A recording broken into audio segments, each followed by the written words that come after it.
How are you, Mr. Jude? I'm really well, thank you. That is fantastic. Congratulations on the film. Thanks.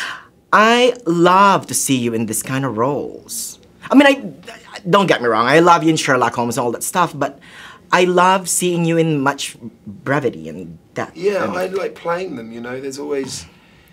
It's, you know, for me, the most exciting side of what I do is the opportunity of trying different things and keeping myself interested and challenged, and I hope the same with an audience. And this was an exciting prospect. Joe Wright saw it very clearly and how I could pull it off, and he was a wonderful, safe director to work with. He was encouraging and trustworthy and tasteful, and yeah, it's an interesting part to put together, and I think within the equation of the whole thing, a really key role. I mean, he had so many attributes and he had so many failings. It was rich territory.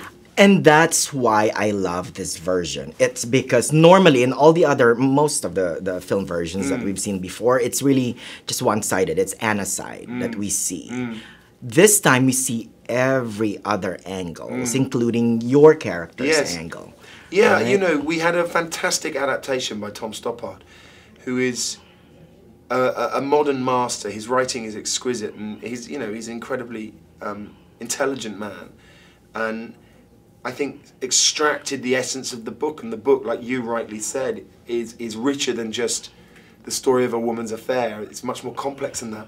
And I think the reason it's timeless, I think the reason that we keep going back to it, and the reason Joe had this vision for it, to modernize it to a degree, to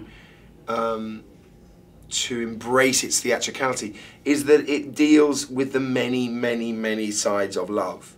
And as we all know, to our heartbreak and to our triumph, we all know is, rich and complicated. And to do that, you have to look at all the characters and their roles in the love affair. Yeah, and even the love for Russia is there too. Yeah, that's very true. The love for church is there too. That's right. Yeah. Or society. I mean, it's rich in that. So how can you not love a movie about love? Yeah, I agree. Right? I agree, yeah, absolutely. Now, how did you prepare for the role? Well, with a great script, with a great director, with a classic novel, which is, let's be honest, this thick and rich with nuance and detail. Right. There wasn't an awful lot left to do. I mean, I kept going back to the book like a Bible. I kept using, there was another book we were encouraged to read by Joe, which was a more sort of accurate historical book. Of the Natasha's Russian... dance of Russia at the time. Yeah. Joe loves working with his company, his cast, in rehearsals, and we worked with this wonderful choreographer, Sidi Labi, Shikawi, who did a lot of the physical work. And once you're sort of in those environments and reading that kind of text, it's you feel like you've done years of the stuff. Right. Will you die for love? Of course. Yeah, thank you. Me too. Yeah, you have to. Just not in the train station or anything. No, not in front of a train, exactly. Thank you so that's much. a cliche now.